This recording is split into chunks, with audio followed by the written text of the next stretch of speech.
Hello, sports fans, and welcome to Let Me Speak, the show that shares sports' biggest headlines explained, uninterrupted, and maybe a little audacious.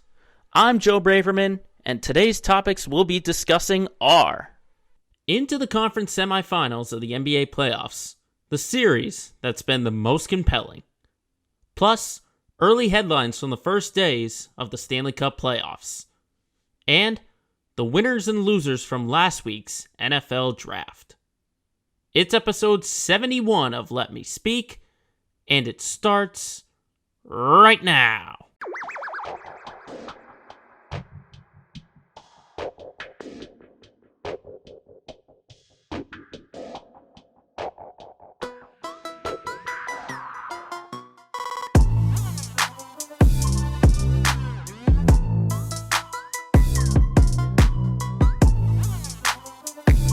Hola, senors and senoritas, here on Cinco de Mayo 2022, episode number 71 of Let Me Speak. Thank you, everyone, for tuning into this podcast wherever you are listening or watching. Of course, we are here on May 5th.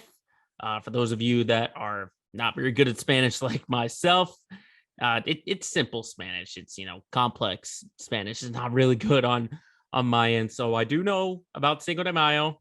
I know, Biblioteca and all that other stuff. But I hope you are celebrating the holiday very safely and with the people you love. And of course, for all the nerds, the day before was May the 4th. Hope you binge Star Wars as much as you can. Me personally, I am not a Star Wars fan.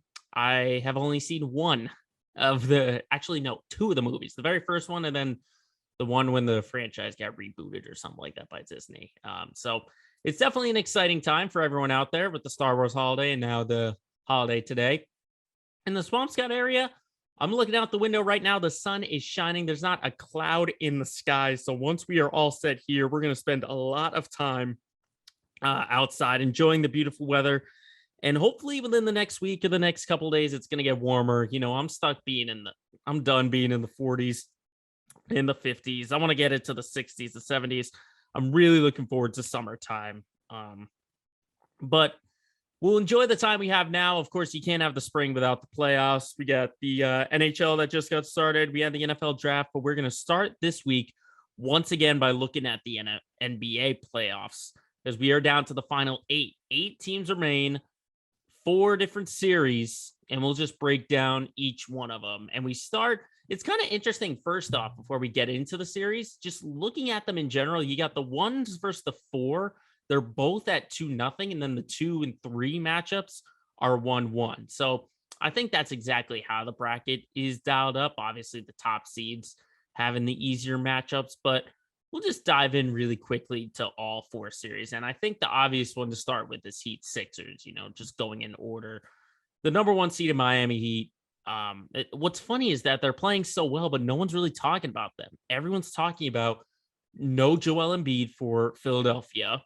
We learned earlier in the week, before the series even began, that he suffered an orbital fracture and a concussion in that last game against Toronto. He's missed the first 2 games so far, and according to Doc Rivers, there's no certainty for Embiid playing in Game 3 or Game 4 when we go to Philadelphia. And, as much as I do want to talk about Miami, because I think they are playing really, really well, I feel like you have to talk about the Sixers just because you've got a guy who is arguably the MVP of the season not in the lineup. And just watching the first 2 games between these two, I would say Philly has no chance to win this series without Embiid in the lineup. Because let's face it, he is the offense. If your best player is not on the floor, your team is going to take a significant hit. I mean, just look at what the offense has done without him being in the series. They can't hit a 3 if their life depended on it, or more importantly, their season depended on it. I mean, so far in the series, they're 14 of 64. You do the math, that's 22% from 3 in the series. So the offense has clearly taken a hit. And I feel like that's where you miss guys like Seth Curry, and you want guys like Danny Green to start shooting the ball extremely well. But the guys who were hitting threes can't hit him. And then basically your big three, if we're doing it like that, your big three is Tyrese Maxey, Tobias Harris, and James Harden. They're not scoring enough. I mean, props to Maxey for putting 34, but after that, what was it? Tobias Harris with 21, James Harden with 20. I mean, that's the second big story of this series is the fact that James Harden is just he's not what he once was. It's hard to say because I mean, let's face it, he's not playoff material. He's going down that road. This was a guy who could get 30 points in a blink of an eye. I remember that time during Houston, he scored like 30 in 20 straight games or something like that. And now he's like barely averaging 19 points a game. He can't even hit that mark so far in the postseason. So I don't know what it is about, James Harden that, I don't know if it's Father Time catching up to him or if it's just he's got a different mentality or physically he's not there. I don't know what it is, but this was a Philly team that I said on paper was the top team in the conference. And so far, they haven't played on paper. They've played on an actual NBA court. And James Harden has not been the Robin to Joel Embiid's Batman. It's simple as that. And now that you have this style of play without Embiid on the court, you're essentially handcuffed because Tyrese Maxey isn't ready for the moment. Tobias Harris, we've seen, is more of a number 3 or a number 4 option on a team. And then just all the other pieces that the Sixers have is just not enough for a Miami team that's playing so well. And really the story on Miami's side of things is just how versatile their lineup is. I say it week after week after week, but just the depth that they have. You could say that Miami probably has the best 11 players, maybe the best 11 players on the floor right now. I mean, you've got the 6th man of the year, Tyler Hero, who is Miami's leading scorer. I mean, 25 and 19 coming off the bench. And then with the absence of Embiid, you've got Bam Adebayo basically having his way with anyone who plays the power forward or the center spot for Philadelphia. Just all the size that Miami has. Adebayo, who's put in 24 and 12, and then followed that up with 23 and 9, just having his way against DeAndre Jordan and all the other big men that the Sixers have. And not only that, but just dominating the paint in general for the Heat, getting the rebounds. But there's really one thing I want to look out, and that's Victor Oladipo. A couple of weeks ago, before the regular season had ended, he had come back and he had a really good offensive night. I can't remember exactly when it was, but I think it was near the end of the regular season. He put up I think 20 or 25, something like that in his return. And he's only playing in my eyes, really, just because Kyle Lowry's out with an injury. And look at what he's done. He had 19 off the bench in game 2. If this is your guy out of the rotation, that is very, very dangerous. That is a dangerous task for Philly to try and defend. When you've got a guy who's out of the rotation, who can come in cold, replace a guy, and, throw in 20 points or so, that Miami is, if I wasn't a Boston fan, I would be rooting for Miami just because of how strong they look and all the weapons they have. And not to mention, Jimmy Butler, what he can do. And then I mentioned it with Strus and Vincent and Martin and all these other guys, Robinson. This is just a really complete Miami team. And I think as much as I want to dwell on the struggles that the Sixers have had, that the 76ers have had, I have to give credit to Miami for how well they've played, especially defensively, and really just taking advantage of the mistakes that Philly has presented them. So I expect Miami to get this done relatively soon, probably a 4 or 5 game series in my eyes, if they continue to have these kinds of games, especially with Embiid out of the lineup. If Embiid comes into the lineup, then I'd say it has a chance to go 6. But at this moment, with the next game being Friday night, I would suspect that this series is over by the weekend, that this gets done in 4 or 5 games. That's what I think. The Heat will get themselves back to the conference finals. But that's sort of the runaway series in the East. How about the close series in the East between the Celtics and the Bucks. I think it's been the most compelling series so far in terms of on the court, what has gone on. We'll get into what's been the most compelling off the court in a little bit, but you saw what both teams have been able to do in the first two games in Boston. You look at game one, the way Giannis has inserted himself as the best player in the world right now. I mean, he was in the conversation, obviously, in like the top three, but now with Kevin Durant struggling against this same Celtics team and Giannis still available, I would put Giannis right at the top. And then putting him in the triple-double watch, I think, just shows how versatile Giannis really is. I mean, look at game one, 24 points on 9 of 25 shooting. Yes, he struggled, but 13 rebounds, 12 assists. In game two, he still performed good, but not to the level that everyone was expecting. I mean, he still scored 28 points, 9 rebounds, and 7 assists. But I think you just look at the defensive adjustment that the Celtics had against Giannis. The way that they were, you look at game one, how they really were Giannis heavy. They brought the double teams, and now Coach Udoka said, hey, we're just going to trust Al Horford or Grant Williams to go one-on-one. And sure enough, they did a good job in game two. But really the big difference in this series that I see is just whoever shoots better from three seems to be the big difference. I mean, that's the big difference. You have your little side things of if Giannis can turn things around and get himself to score at the rim a lot more. Because let's face it, I mean, he still had a good shooting night, but in game one, he was 9 of 25. He shot any better, he could have gone for like 35 or 40. Same thing in game two, 11 of 27. So I have a feeling that Milwaukee will make the adjustment at some point, whether that's in game three or game four. I do think it's going to be a long series. I expect it to go 6 or 7 games. I would still favor the Celtics just because of, this is a team that's built on momentum. And I think when you see, when you look at game one, they had 5 days off and they did look a little rusty. Now you've got, the last time when they played in game two, it was on Tuesday. Actually, I think it was Monday. No, Tuesday night they played. And now they have a few days off. So they might look a little rusty in game three. But I think the big difference, as I said, is whoever's going to shoot better from three. I mean, the Celtics have been shooting like crazy. I'd say half of their stats are from three. And then obviously you have those secondary pieces for Milwaukee. Grayson Allen struggled in game two. Pat Connaughton struggled in game two. And really Drew Holiday has been the only consistent scorer so far for the Bucks. Do they change the game plan? And do they keep Lopez maybe down low? Or do they, run some offense where they try and stretch him out to the 3-point line? Because we know he's a shooter.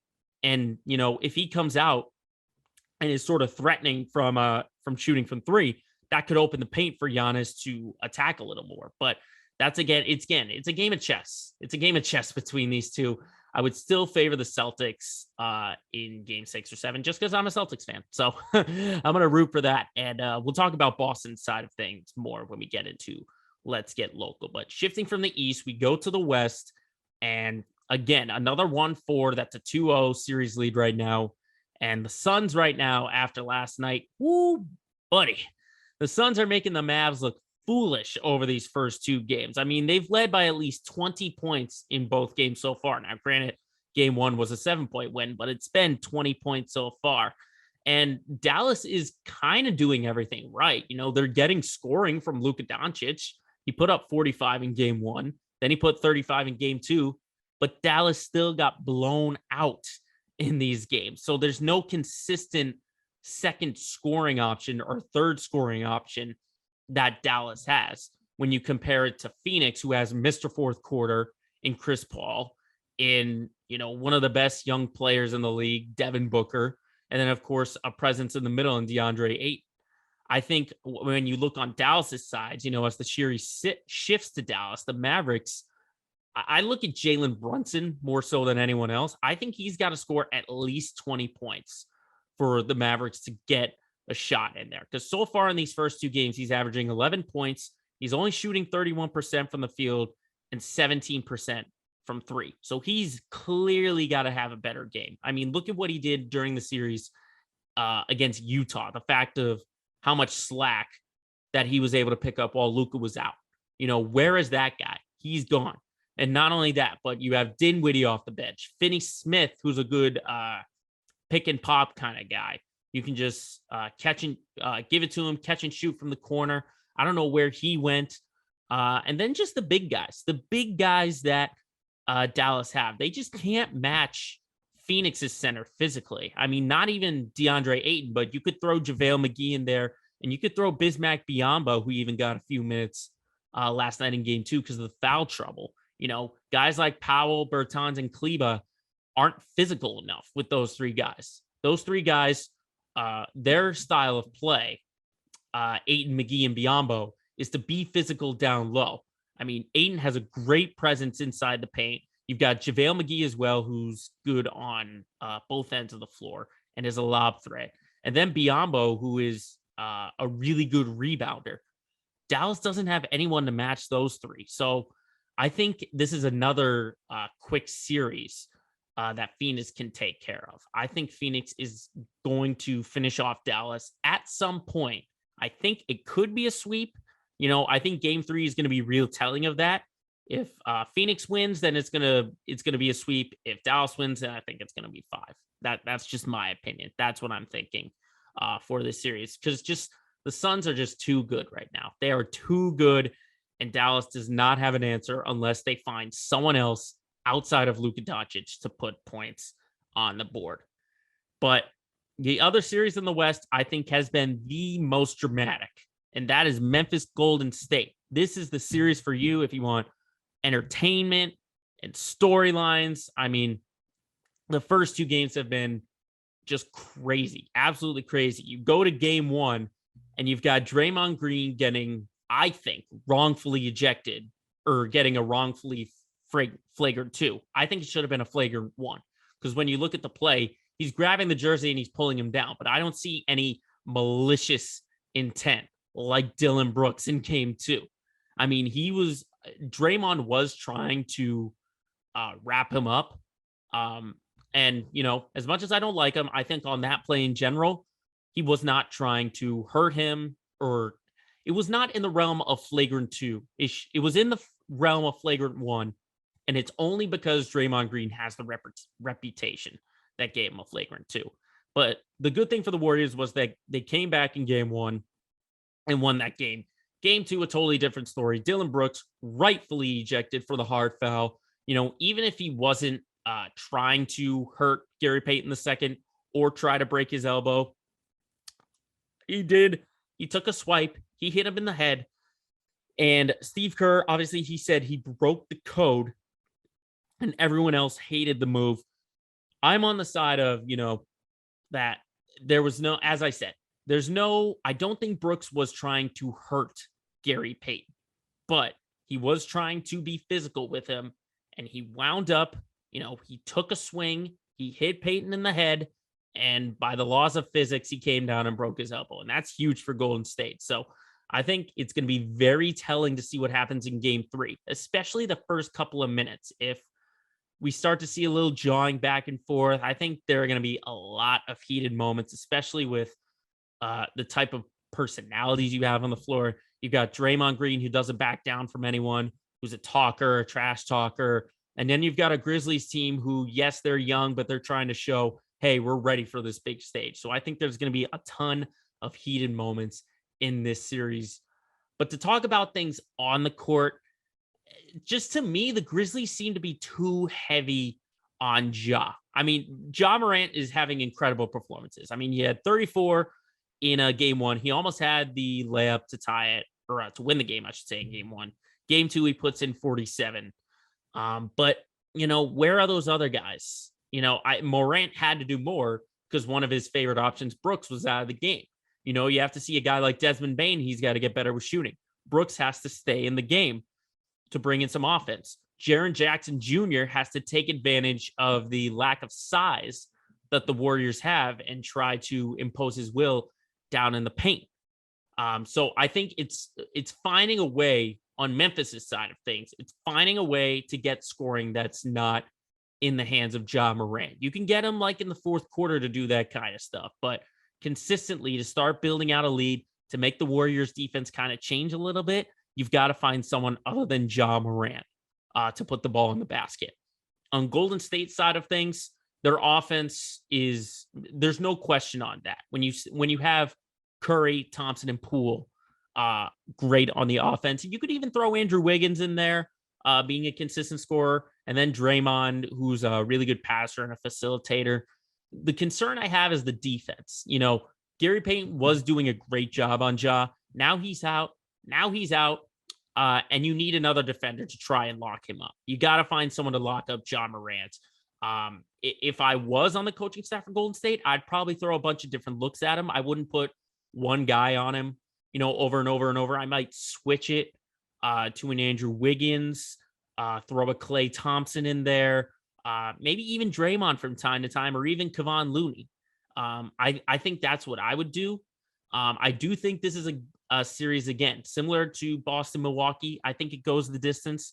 I think this is going to be a 7-game series. I don't see 6. I see 7 between these two. And I would still favor Golden State. I just think Memphis is still a little bit too young. They'll eventually get there some days. I'd even favor them for next year to get to the conference finals. But I just think the Warriors, they have the experience of their core, including head coach Steve Kerr. They have the core for these big moments. So I think, Golden State will find a way to win this series in 7 games and get themselves back to the conference finals. But when you get this close to the end of the NBA season, you know that there are exciting times coming. And I'm very much looking forward to what happens during the rest of the conference semis.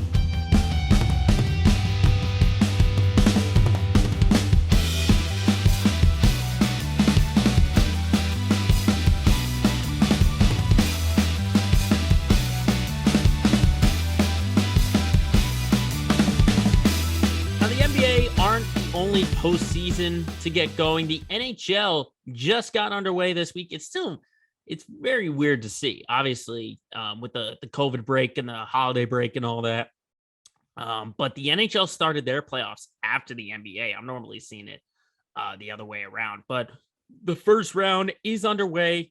Each series has gone at least 2 games. And we've got a couple of game 3s tonight and tomorrow.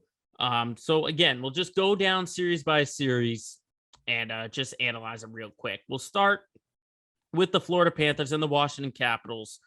They've had a very high scoring game 1 with the Caps winning 4-2. I should say their game 2 is going to be tonight.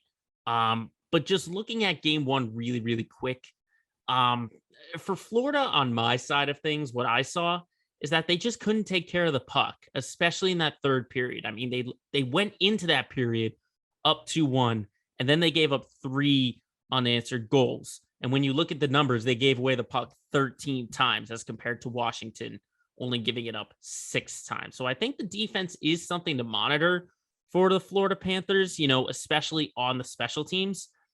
They were 2 for 3 on the penalty kill, but that one is going to be a difference, down the road. And then obviously they had 5 penalties for 10 minutes. So Florida, again, I was very pessimistic on a deep run. I do think, it is only game 1, so it could be an overreaction. But I think they can get out of the series and beat Washington. But just looking at the Cap side of things, I mean, Ovechkin, he had me nervous for a little bit when he sat out a few regular season games to end the regular season. But just looking at him on the ice, he doesn't look too banged up, not really too concerned with injury. But now the concern for the Caps is Tom Wilson. He's their enforcer. He brings that physicality and he kind of gives the edge. So we already know that for tonight's game 2, he'll be out. So I think that could be a big loss if he's out for a sustained part of the series. Just because, not many people like Tom Wilson, maybe except for everyone who's a Capitals fan, just because some of his dirty plays. But he is physical. He's a tone setter. I mean, he even scored a goal in game one. He was a factor in that game one. So not having him in there, you're going to need more from Ovi. You're probably going to need more from everyone on the Capitals. Essentially, TJ Oshie, I think, is one of the guys I'm thinking of that really needs to do a lot more. So I'm going to monitor it really closely, just to see what goes on in that series.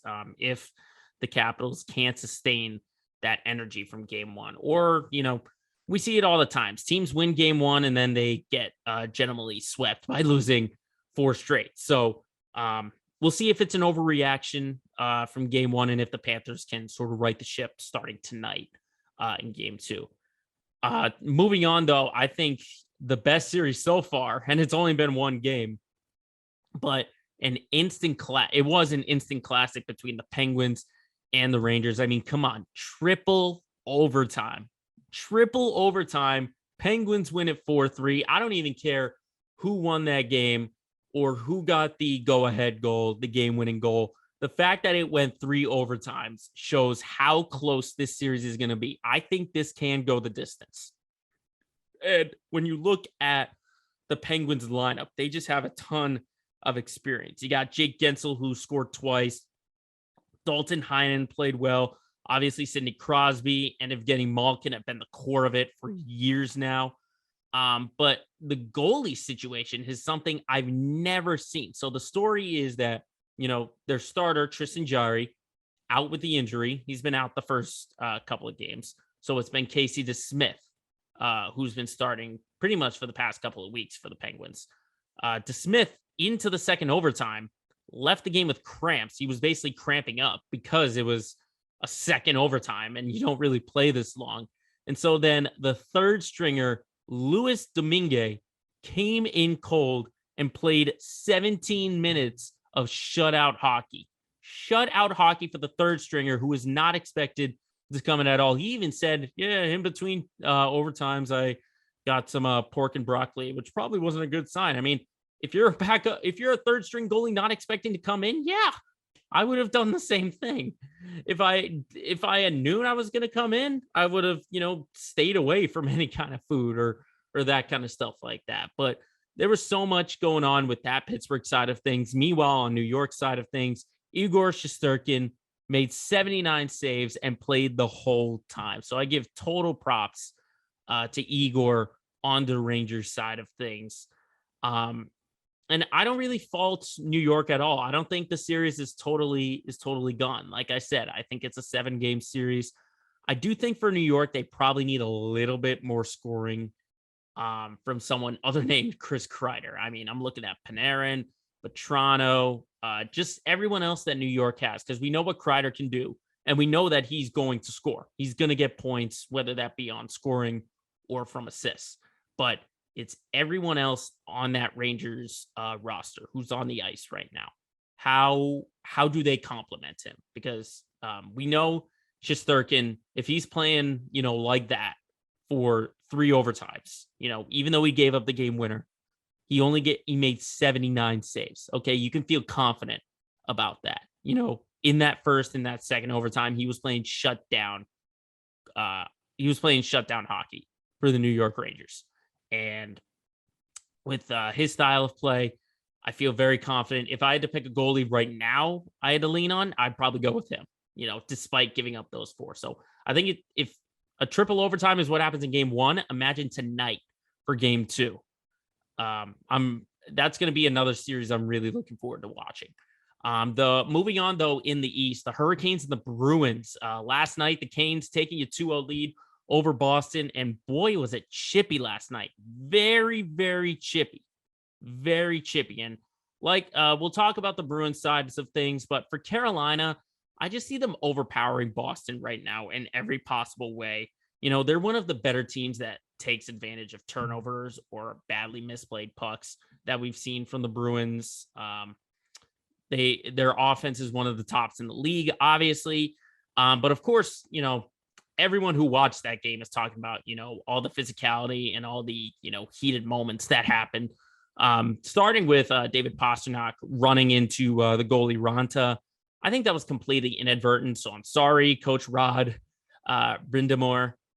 I don't agree with what he said in the postgame, because he said, it's obvious, what he did accidentally. But when you look at the replay, Pasternak came in and he tried his best to sort of avoid. He kind of looked like he was pulling back.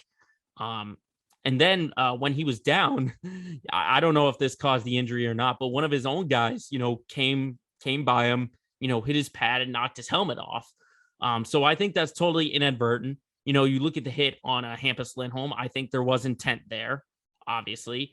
But just going on outside of the heated moments, I just think Carolina is just too overpowering right now. I think this is going to be a very quick series. I think this goes 5 at the max, but we'll see what happens when the series shifts to Boston this weekend. Will the Bruins bounce back? That remains to be seen. But then the final series in the East is Toronto and Tampa. I think that's going to be a great series because you've got, Toronto, who some are saying are Stanley Cup favorites. I only say some just because they have not won a playoff series since 2004, and the narrative is continuing to be written. But then you've got Tampa Bay, who's a 2-time defending Stanley Cup champion, and they are the 2-time champs for a reason. They have a lot of talent and a lot of championship experience, and now they're tied 1-1. So I think that's what Tampa's really going to lean on, is all the talent and the championship experience that they have, because they have a ton of depth.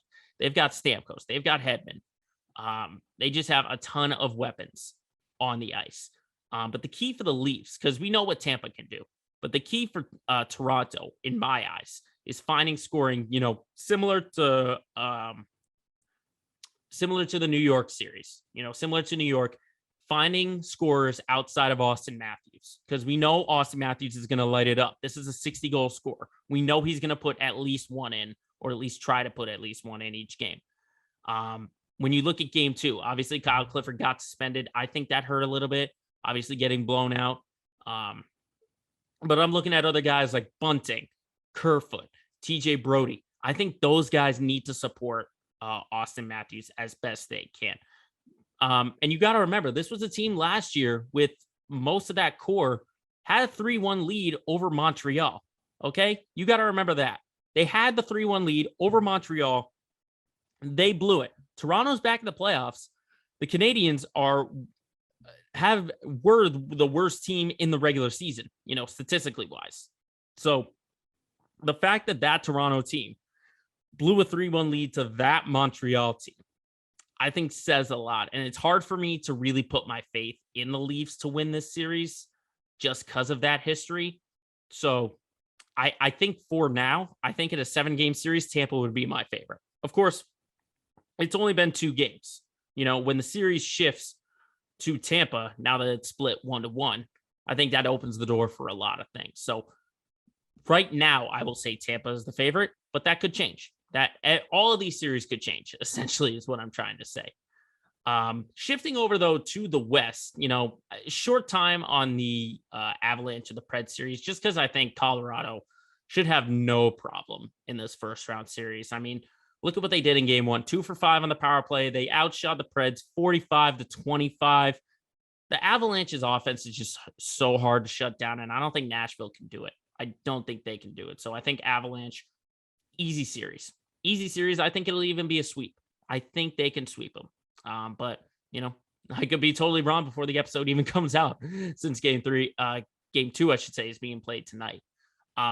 Elsewhere in the West, Flames and Stars. I think, similar to what the Warriors and the Grizzlies are in the NBA, I think this is the series that's going to have the most storylines. Because, I mean, look at the heated moment that happened in game 1. Right at the end of the first period, there was a fight, and then a secondary fight, which led to ejections. And I just think, similar storylines. I think Dallas is taking the Memphis side of things, just showing that they are no rollover. They're not a young team like Memphis, but they are the 7th seed, and they're kind of showing that they're no rollover. This is not an easy team to get past. I mean, they only lost 1-0. Okay. 1-0 was the score in game 1. Just keep that in mind. To a Calgary team that was at the top of the West for a very long time. I think in this series, though, the big factor is special teams. if they both play as well as they did. Calgary was 1 of 5 on the power play. Dallas was 0 of 5 on the power play. So it's going to take little tiny things. It's kind of like whoever flinches first, is going to be, looking in the rear view mirror, throughout their whole thing. Calgary defense played extremely well. I mean, they only allowed 16 shots, which Markstrom was able to stop for Calgary. So that blue line defense looks so strong, and that's why I'd favor Calgary, but it's going to be tight. I think this is a 6-game series, that I could see the Flames coming out of. But I think for storyline purposes, this is going to be the series to watch. I'd say probably the second best series might be the Wild and the Blues in terms of the Western Conference. Because, I mean, look at two different performances in two different games. St. Louis winning game 1 4-0, Minnesota winning game 2 6-2. And I really put this all on Minnesota because I think the Wild have to control their special teams and limit their penalties. I mean, so far in the first 2 games, they've had 17 total penalties for a combined 44 minutes. Okay. And in game 1, they were 0 of 6 on the power play. So they clearly made the adjustments from game 1 to game 2 because then they went 2 of 3 on the power play. But even having those kind of penalties is going to put you it's going to put you in a big hole early on. Because, I mean, you get shut out in game 1 and then you do allow, I mean, so far scoring is 6-6 right now. Each team has scored 6 goals. So Minnesota's got to find a way to defend better. I think another big difference is the hat tricks. Obviously, you had David Perrin get one for the Blues, and then Kirill Kaprizov in game 2 for the Wild. Keep in mind, Torrey Krug did assist in all 3 of them, former Bruin. But the reason I'd favor the Wild in this series is just because the steady play of Marc-Andre Fleury. He has a ton of experience in the net. He had a great run with Pittsburgh early on in his career. Then he had most recently with the Golden Knights. I think this is that's the difference to me. It's just Marc-Andre Fleury, his experience in this first round series. So I think this is, again, another 7-game series. I think this could go, and I would favor Minnesota. I think Minnesota comes out of this one. But then the final series we got to talk about is Kings and Oilers. I mean, what a tight game 1 it was between the two, but then Edmonton responding in a big way in game 2. Philip Denault, the go-ahead goal in game 1 with less than 5 minutes to go. And really, it's all been on Edmonton that I see, because they didn't play defensively really well in game 1. They got to fix their slow starts. They trailed 2-1 in game 1, and then they were scoreless in game 2, but they were still tied 0-0. So I think the Oilers they have a lot of slow starts. So if they fix that, then this is going to be an easy series for them. The other thing I see is, finding pieces to help Connor McDavid and Leon Draisaitl. Because, I mean, they had it in game 2 when Evander Kane scored twice, but these are 2 guys who were number 1 and number 4 in points and number 2 and number 7 in goals during the regular season. And Connor McDavid is already playing better than he did last season. Remember last year, Edmonton got swept by Winnipeg and he only had 4 points in that series over 4 games. Now he's got 4 points in 2 games. So we know McDavid is already playing better than last year's postseason. But where's the other help coming from for the Oilers? I think that's the key, because this team has the talent to go to the Stanley Cup, but they just haven't been able to make it happen. They haven't been able to make it happen. So if Edmonton continues to play the way they are, then, I see no problem with them out of the series or even into the Stanley Cup, because it's just getting all the pieces together at the right time. But you got to remember, it's only been a few days since the Stanley Cup playoffs got underway. So if we're getting this much action during the first 2 games, imagine what the rest of the NHL playoffs is going to look like.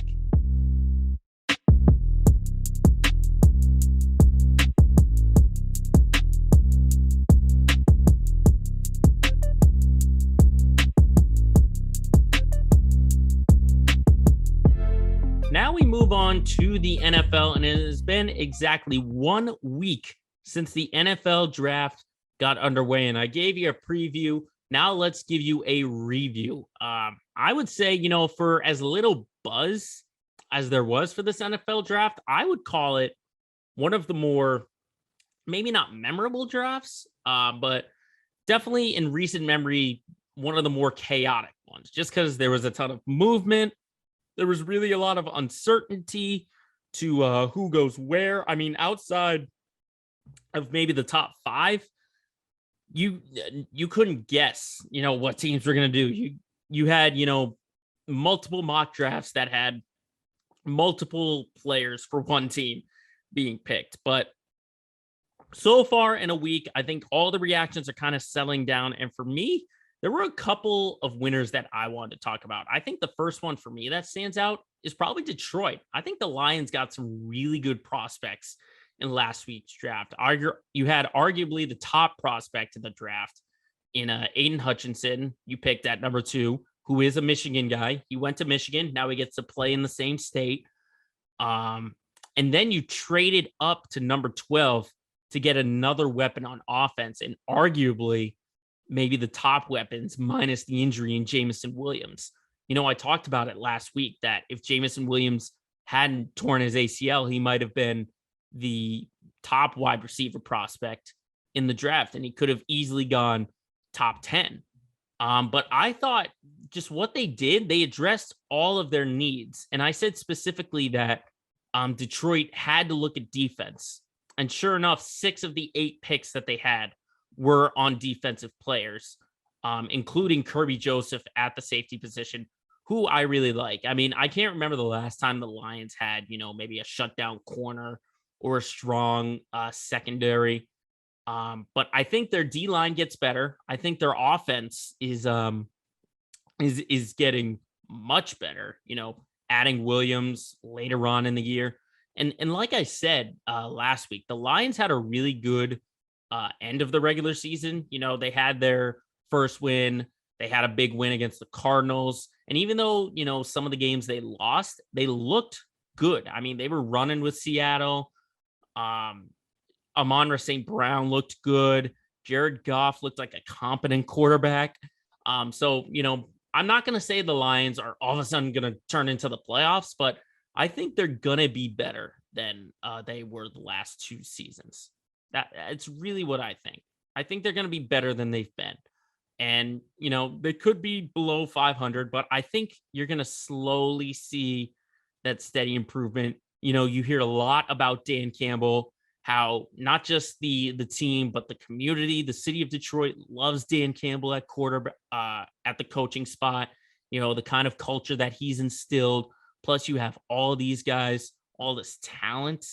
I think in a few years, we're going to talk about Detroit being a good team, not a Super Bowl team, but a good team. So I think for the future, I think the Lions had a really good draft. Now, it's hard for me to say for the second year in a row, but the Jets had a really good draft too. I said it last year how well they were, and then obviously they didn't play well. But I think for the first round, I thought the Jets did a really good job. Both of their top 10 picks, I thought were spent extremely well. You got the top cornerback, or one of the top cornerbacks, I should say, in Ahmad Sauce Gardner at number 4, who I think could be a rookie of the year contender. Because you got to remember the last time the Jets had a good team, it had a strong defense. It was great on the D line and then on the linebackers, and they had a shutdown cornerback by the name of Darrelle Revis. Now look at what they did on defense. You bring in Gardner to be your cornerback. You get Jordan Whitehead in free agency from Tampa. And on the D line, you get Carl Lawson coming back from a torn Achilles. Not only that, but you throw in Jermaine Johnson at number 26, a guy who arguably was a top 10, top 15 talent who fell all the way back to 26. You make the trade with Tennessee, you get him at 26, you put him on the D line. So I think the Jets did a good job improving their defense. And then on offense, giving Zach Wilson another weapon with getting Garrett Wilson at number 10 from Ohio State. You add him to a receiving core that includes a healthy Corey Davis, Elijah Moore, Braxton Berrios, and your free agent signing from Cincinnati, CJ Uzomah at tight end. I think the Jets, again, similar to Detroit, they're not going to be a playoff team or a team that's going to contend right away next season. But I think with the roster, you can kind of see the direction that they're going in. And I don't think they find themselves, at the bottom, at the cellar.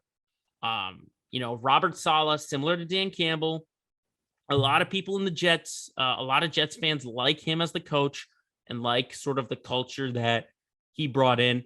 And as long as Zach Wilson is healthy, then there is a shot. There's going to be a chance. But for what the Jets did in the draft, I hate to say it as a Pats fan, but they did good. They did good. I mean, it is a competitive AFC East, with the Bills, the Dolphins, and the Pats. So it's clear that the Jets are at the bottom, but I don't think they're going to be, in the total cellar. I could see maybe like 6 wins on the year, much better than what they've done in previous years.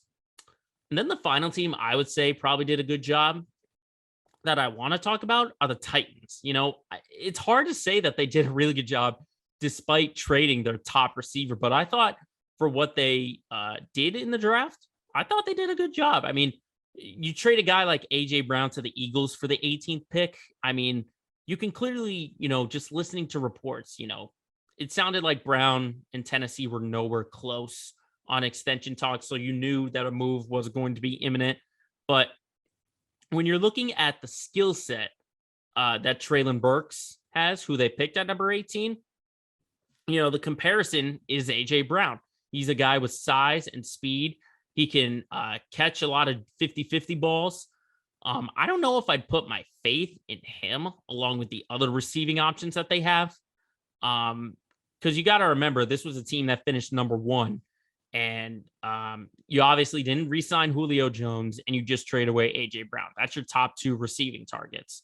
I mean, you still have Derrick Henry in the backfield, but still, when you trade away or you don't bring your top 2 players back, you're essentially saying Treylon Burks is going to be your number 1. You want a rookie to be your top receiving option. It's hard to say. But for what they got back at a discounted rate, I think it's pretty good. I think also getting a value quarterback in the 3rd round in Malik Willis, reports are coming out that he's going to be Ryan Tannehill's replacement at some point, which is going to be a situation to monitor within itself. I mean, listening to Ryan Tannehill in that press conference, he was open about, mentally struggling after that game against the Bengals. I give him props for that, but the quote that he had about Malik Willis, where he said he doesn't think it's his job to mentor him, I think that was the wrong thing to say.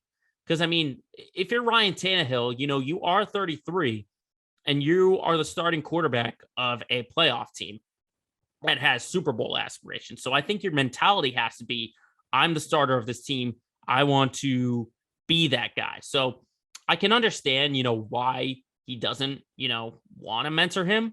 But if he's seeing his career on the end of the horizon, like everyone else is, then you would want to mentor him. So I see the mindset of not wanting to mentor Malik Willis, and not wanting to try and develop him.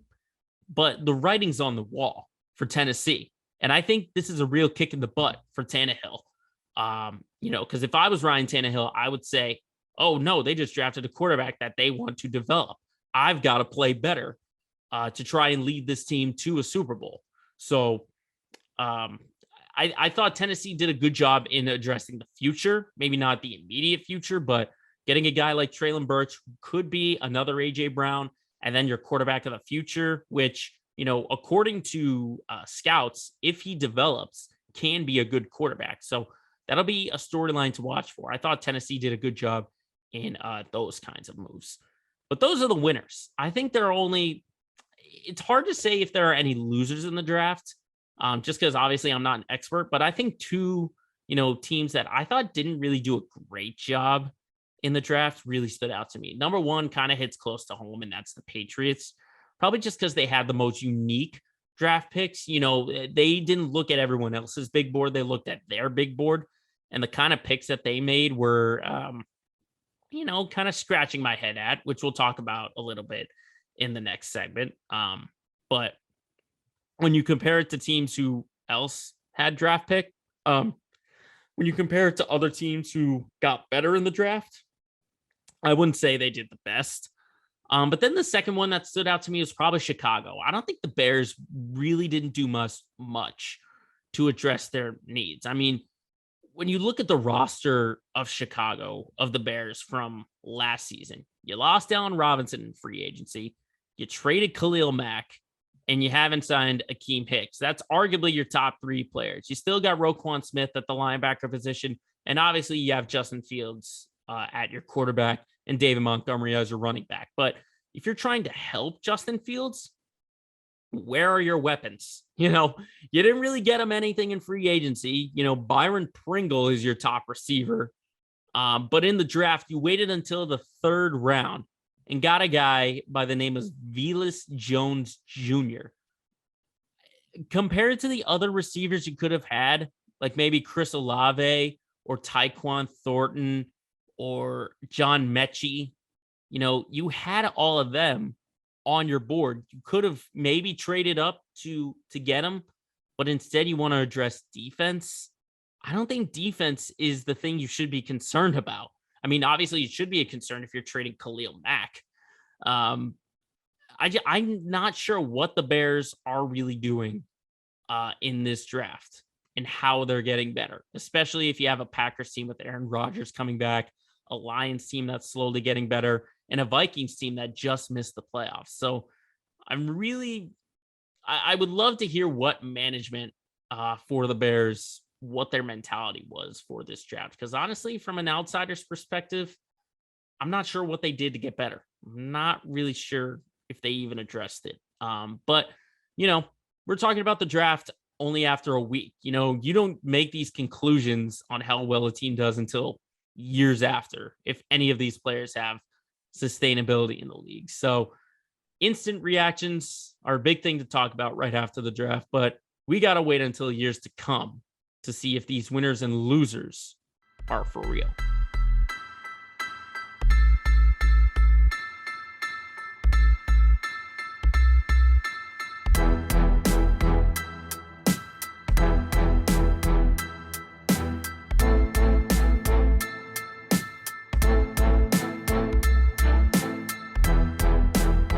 As always, it's the time we look into the city of Boston for our teams. It's our Let's Get Local segment of the week. And while we're on the subject, let's talk Patriots. As I said, they had an interesting draft, and they hit most of their needs, I would say. They hit cornerback, they hit, defense, but what are they doing? What are they doing? I have no idea. Why are you getting a guard at 29? I understand getting a guard if it was someone like I think it was not Lane Johnson, someone like that, the guy from Boston College. But you're getting a guy who was projected to go in the second or third round, or even maybe the fourth round, possibly, and you use your 29th pick on that guy.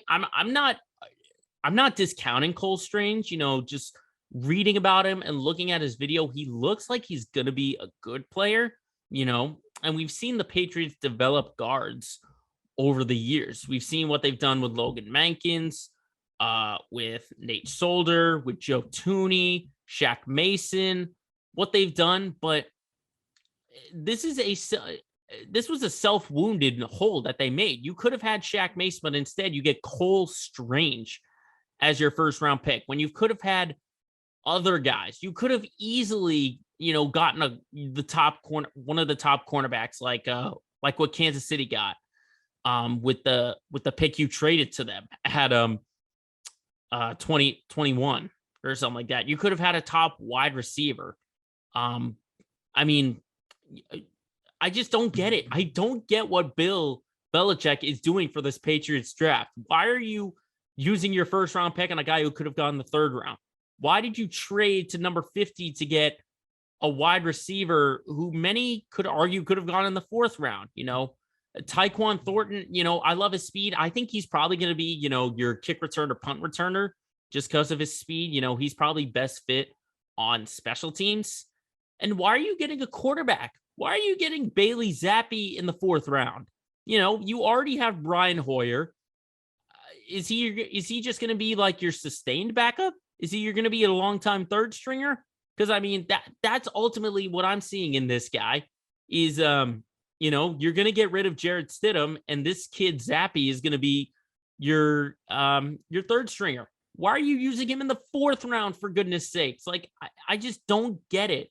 I really don't get what the Patriots are going for here. And the fact is they have a need at linebacker, and they didn't do anything for that.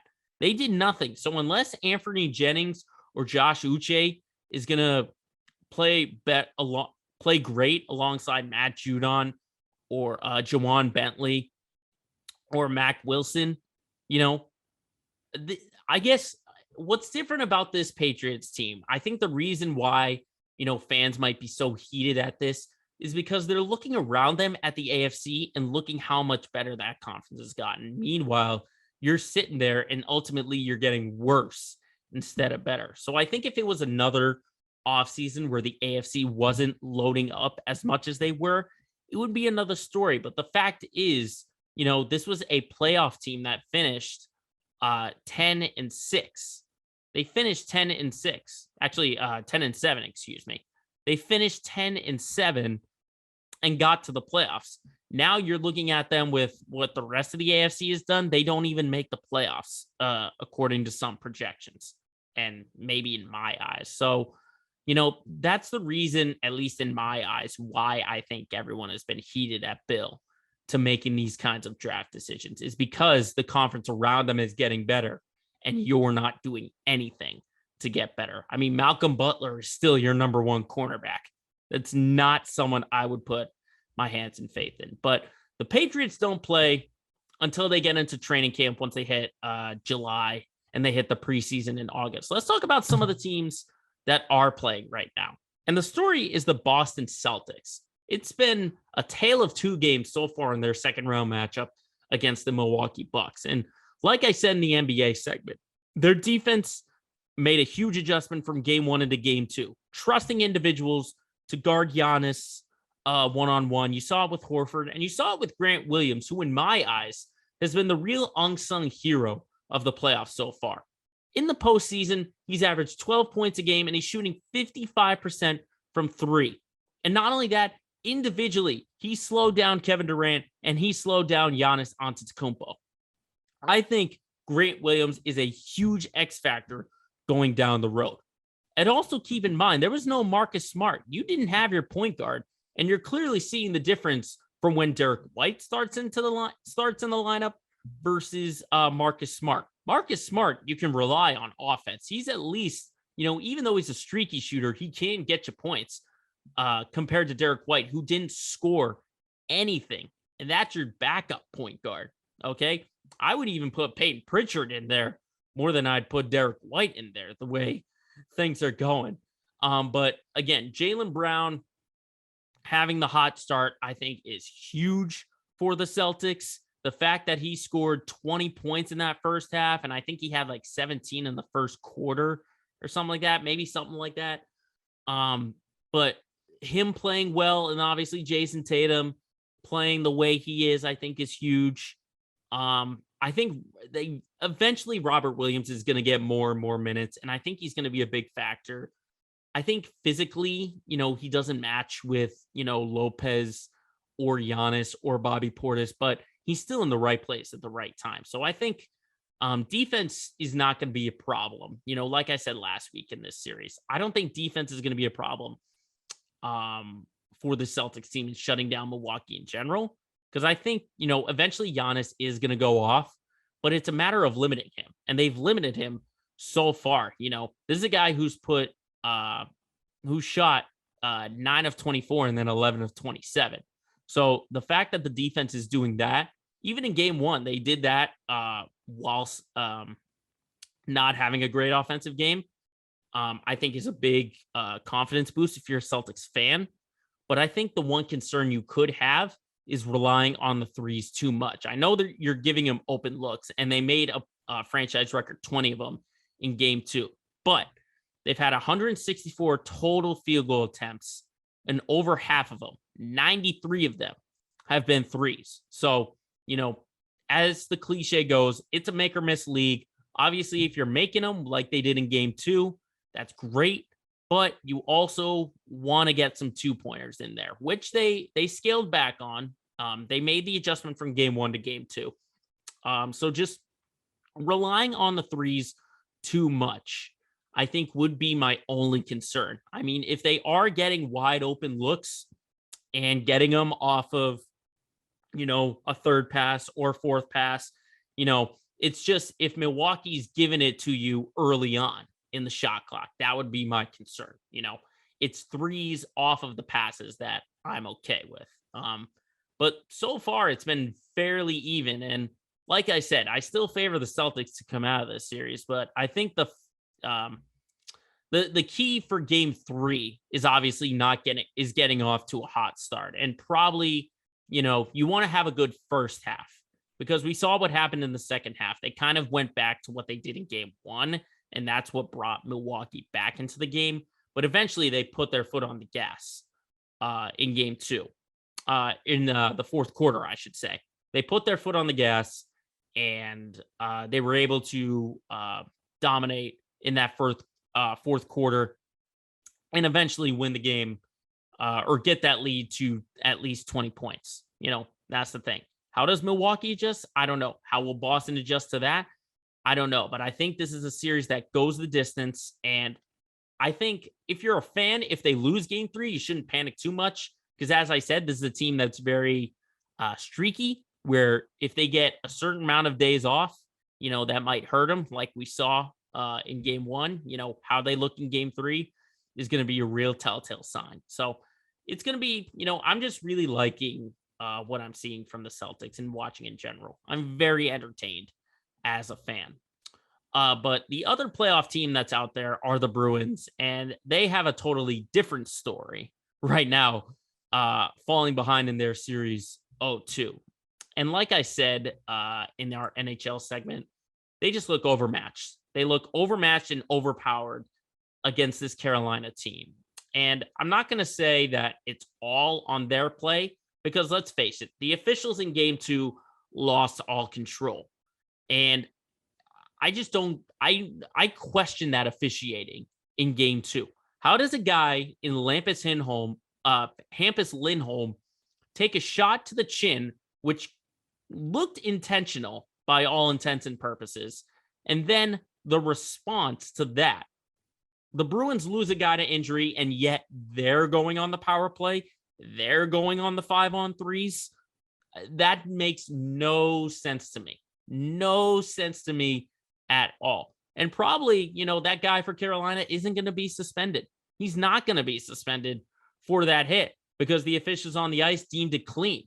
But then, you get penalty on top of penalty on top of penalty. Eventually it went to 5-3. It was very 50-50. The officials just losing all control during that second period, when it seemed like there was a fight every 2 minutes or some kind of skirmish. And yet they favored Carolina to have those advantages.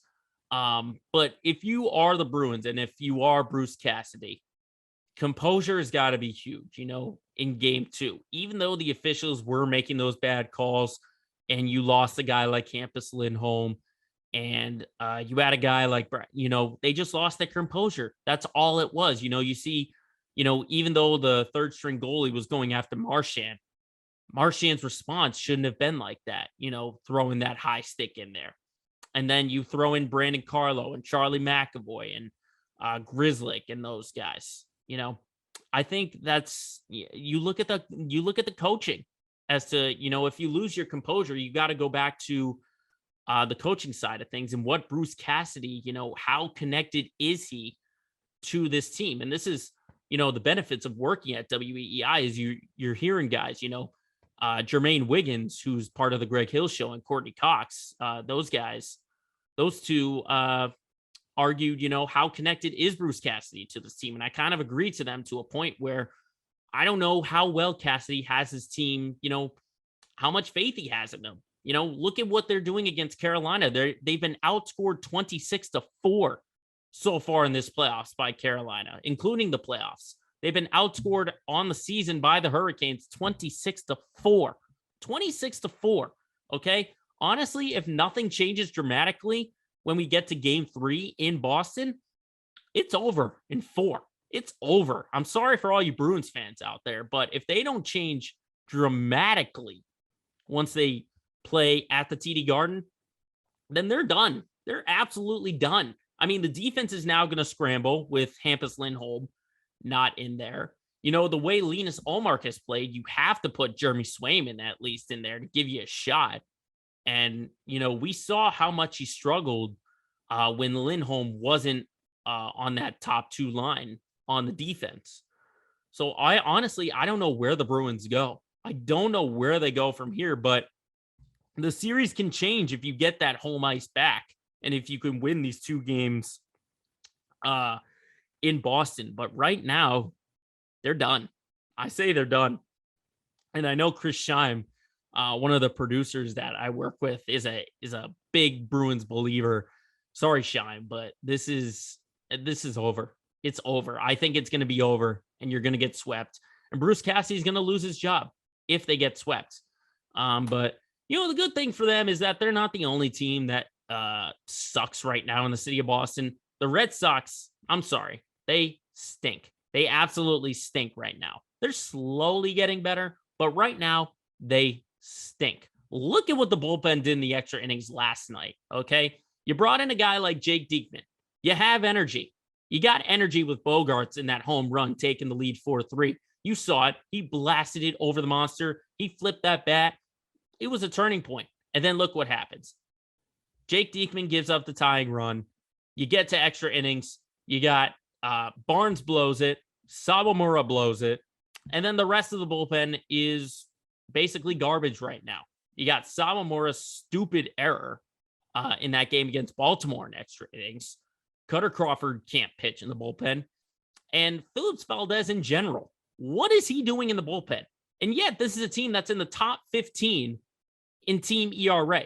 And I will say part of that has to go on the shoulders of Nathan Eovaldi and Michael Wacha and Garrett Whitlock and Rich Hill, just to name a few guys. Because I think the starting rotation is fine. It's your bullpen that stinks right now in terms of the bullpen.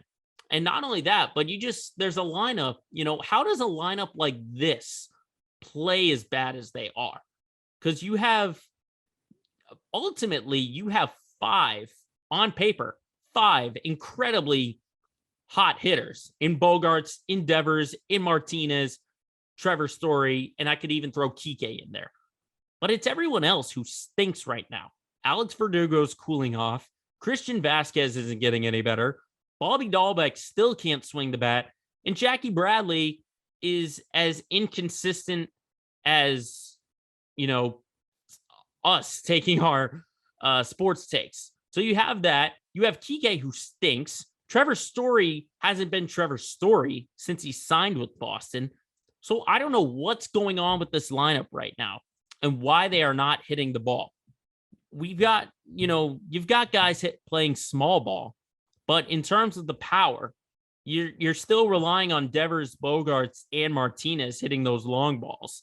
But after that, you don't really got anything else. It's been a month and the lineup still can't hit for consistency. I think they've scored more than 5 runs, 4 times on the season, maybe 4 or 5 times. I could probably count them on my finger, essentially, is what I'm trying to say. And if you're already digging yourself this kind of a hole early on with how tight the AL East is with the Jays and the Rays and the Yankees, the Yankees just came off an 11-game winning streak, okay? You lost a series to Toronto, 3 out of 4. You lost 2 out of 3 to Baltimore, for goodness sake, okay? You can't turn that around. Your series, you might as well pack your bags and make your tea times now. But this is only first month reactions. The good news is there's still plenty of months to be played in this MLB season. If they continue to play like this when we hit the All-Star break in July, then we got a problem. Then we got a problem if the Red Sox continue to play like this. But as I said, it's still early in the Red Sox season. And the good news is there's plenty of headlines from all our Boston teams that plenty of Boston fans are willing to talk about.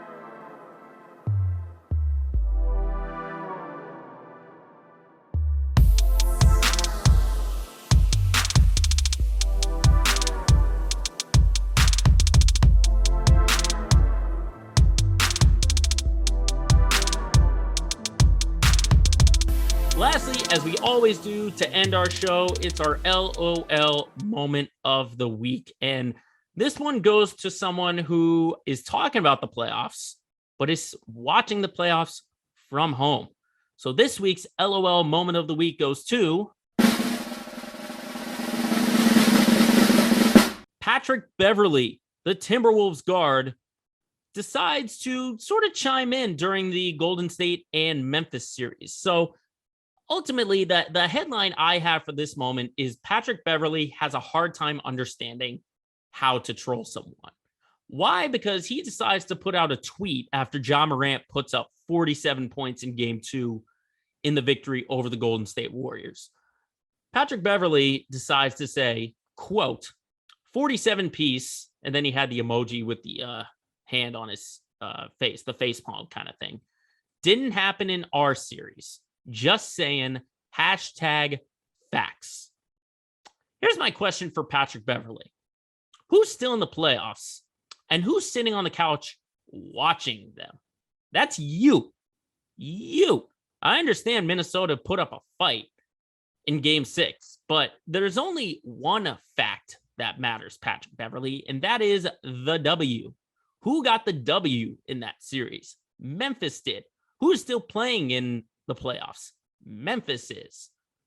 Who, despite not putting up 47 points, beat you in the first round of the playoffs? Ja Morant did. Now, as I said, who's sitting on the couch watching the Memphis Grizzlies? You are, Patrick Beverley. Who's throwing out facts that boost your ego and make you happy? You are, Patrick Beverley. And while you want to, say, oh, it's a team mindset, because, you have guys like maybe Karl Anthony Towns, Anthony Edwards, D'Lo Russell, everyone in Minnesota look at that tweet and saying, look at that. He's got a point. Ja Morant didn't do that against us. Okay. But even if Ja Morant doesn't put up 47, he still had the dunk of the year against your team. He still put in the game-winning layup against your team. And Memphis in general totally outmatched you in most of those games. You had a double-digit fourth quarter lead, and you couldn't hold it. You couldn't hold it. So I don't know if these facts that Patrick Beverley are spitting is completely relevant to the situation. So maybe Patrick Beverley should just maybe take his fingers off the Twitter keys and just realize what he's tweeting about and why he's probably not the right guy to do that. I don't get it. This is Patrick Beverley, though. He's just a nuisance. He's an irritant, and it translates off the court as well as on the court. So Patrick Beverley, for throwing out a tweet that you think are facts, but everyone else thinks is not, you have landed yourself into this week's LOL moment of the week.